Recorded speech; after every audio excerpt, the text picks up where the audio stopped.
So this one right here is Gachiakuta, the mangaka who went from a fan to successor.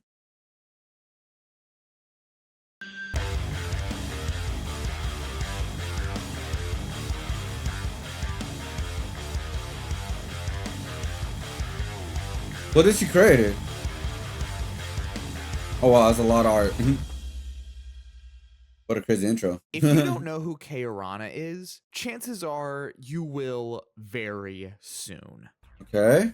To put it lightly, Kei Urana is one of the most talented authors in modern day manga. Her series Gachiakuta, by the way, yes, it is Gachiakuta. I've been calling it Gachiakuta this entire time. I just said that. I've only ever seen the word written, okay? Has received wide acclaim and is now one of the most anticipated anime adaptations of 2025. Really? Has been praised for her skills by both fans and mangaka alike. She went from being a massive fan of Soul Eater as a kid to eventually being recognized by Soul Eater's creator as his official successor.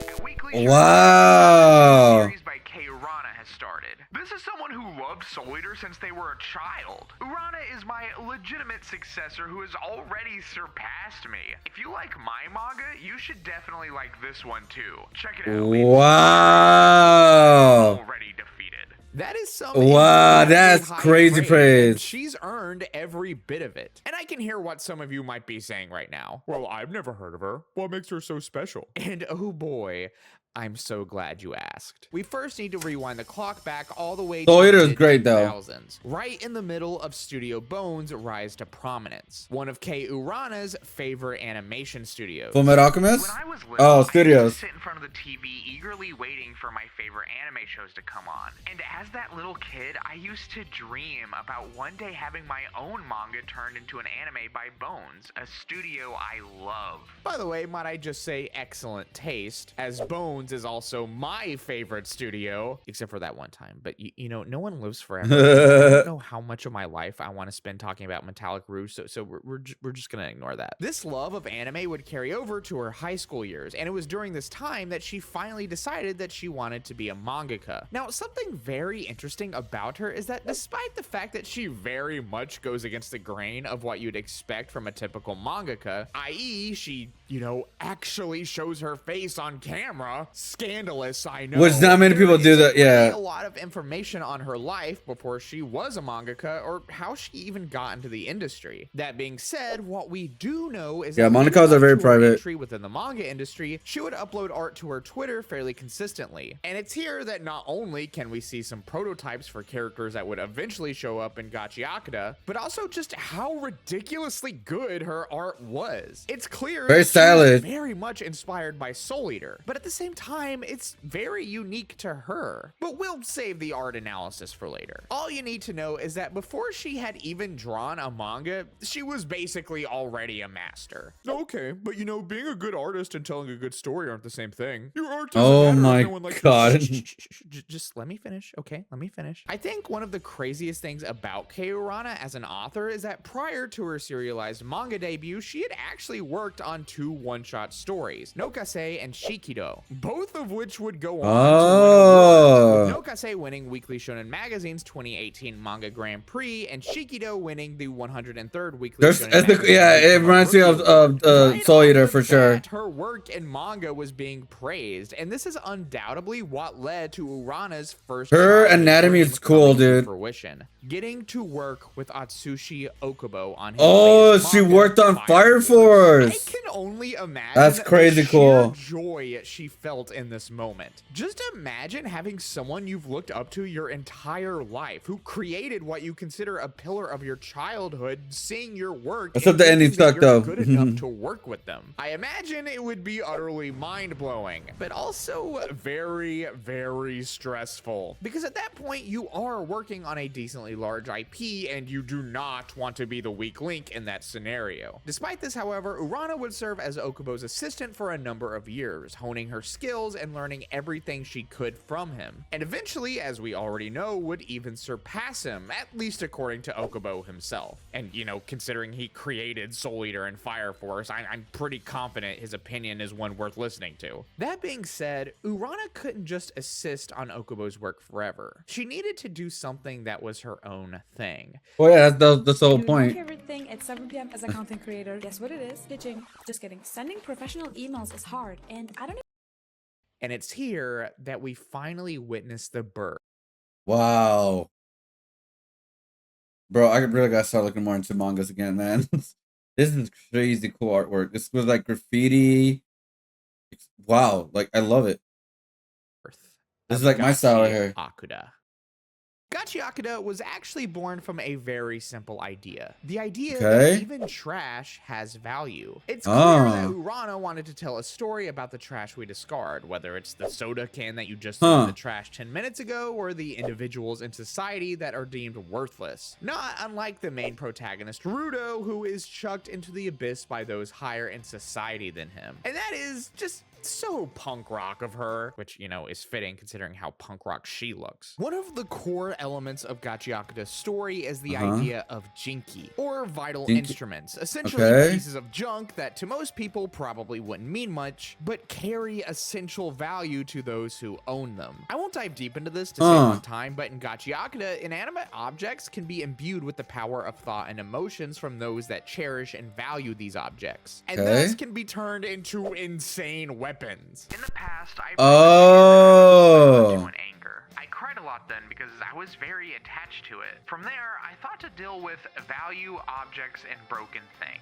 And that's how Gachiakuta was born. This simple childhood story composes the entire soul of Gachiakuta, to the point that Urana's broken pen is even referenced in the first panel of the manga, Urana's own beloved piece of trash. When she created this manga, having a distinctly trashy look was something she prioritized, using the slums from Nausicaa of the Valley of the Wind as one of her inspirations. And I have to say, I don't think she could have picked a better theme or premise to complement her absolutely insane art. Damn! Something that's really apparent about Urana's work is how much she's able to make her character stand. Love the outfits. I love the outfits. Before, but it really is a skill to make something kind of grimy, unsightly, and even unhinged, but also appealing to look at the same time. And she's gotten so good at this that, according to her, it's just natural for her at this point. I create them to be decent people, but then I actually draw them, and for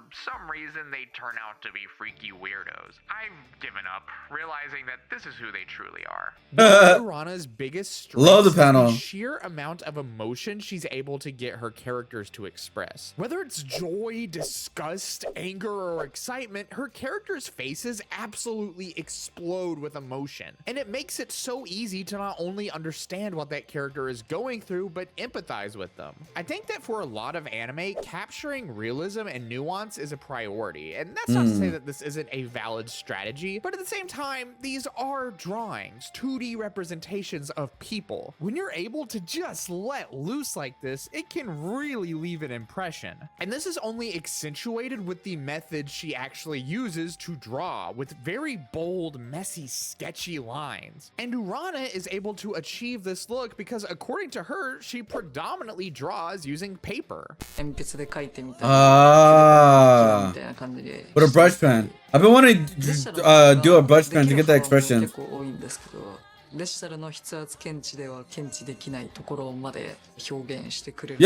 what up, Shadowlive? How's it going? See, that's exactly what I'm like. I like doing more. It's like when traditional art then translated to digital art. I feel like you get more better expression with that. My opinion. Because I'm more used to using that more than anything. Yeah. How you doing, Shadowlive? How's it going? Oh, I think I went a little bit too high on that. A little bit. It's all good. I could, like, when I do that outline, I kind of hide it. Let's see. So it's kind of like this. Boom, boom. And then, okay. Oh, Oh, you changed your name. Okay, yeah, I'm not gonna call you that because I'm not gonna remember. You know, I don't remember good names on like social media. Why you had to change your name? Why can't it be the same? I'll just call you. I'll call you live. I'll call you live. I usually go by name. I usually go by names that I see on your username. That's an easy way for me to remember stuff, or not remember, but like see.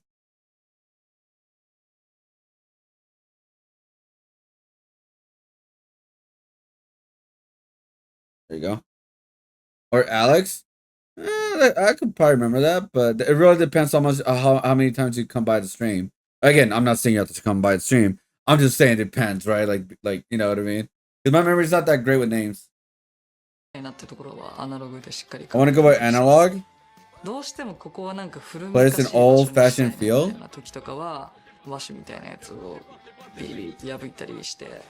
Paper making it look like collage? Wait, what? This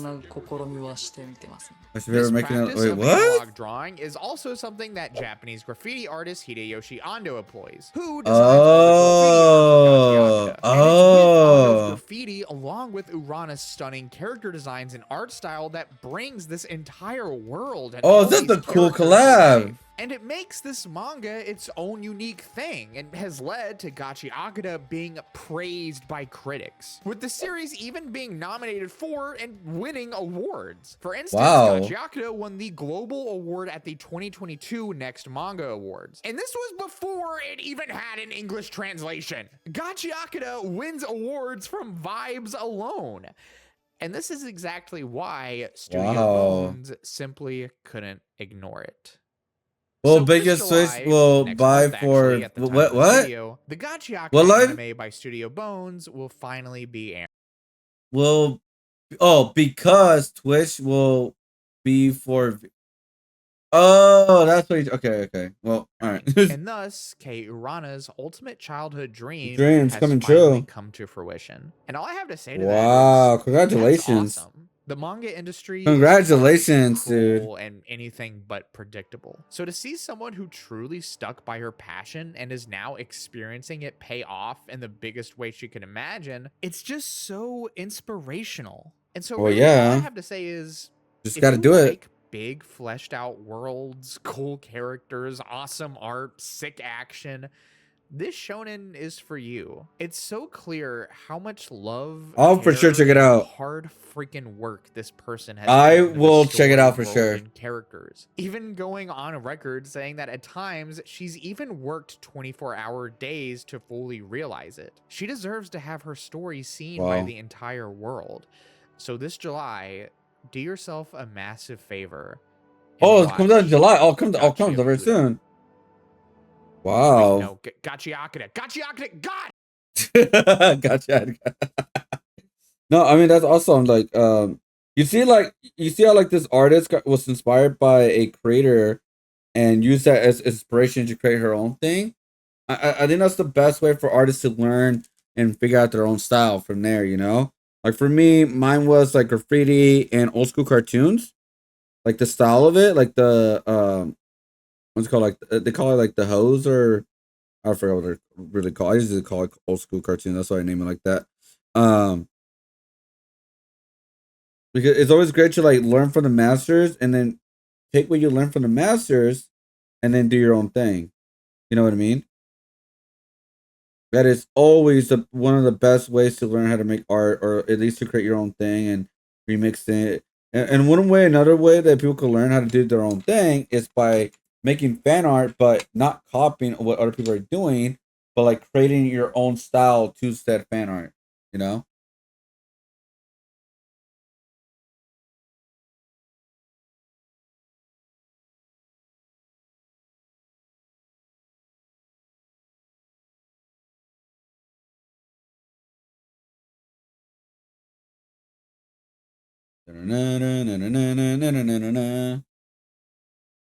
But now I'm working on my YouTube channel, Multi Shadow the Hedgehog. Oh, right. You said you've been working on that, right?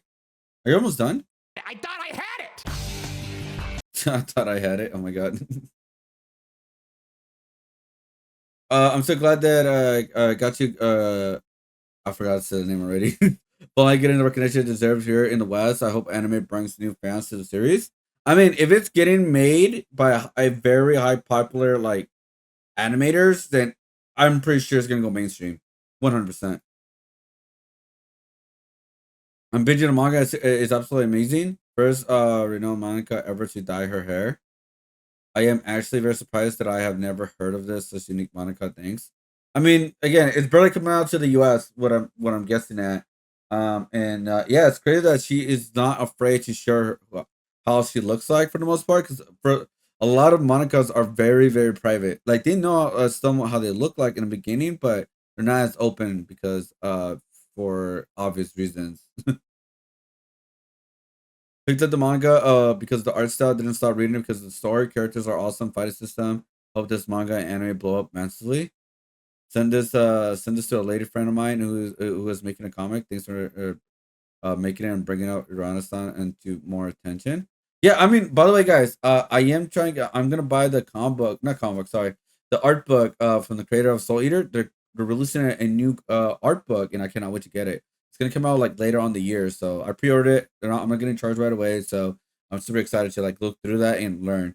I also got like a Full Metal Alchemist art book. I got like a couple of Capcom art books. Yeah, and I got the One Piece, and yeah, I got so much stuff that I'm looking into right now because like I said, I'm be working on my comic book very very soon, guys, and my art style, my characters. Like here's one of them right here, like for a spray can version, I guess you could say, which is right here, and yeah, I'm excited. Not yet, but I posted a new video, channel intro. Okay, okay. All right, all right. So, what is the channel gonna be about, by the way? But yeah, a good video. I like it. I cannot wait to check out more of his videos. But yeah, this is really cool. Like, I really like the story of a creator, how they started and where they are now, pretty much. So it's really cool.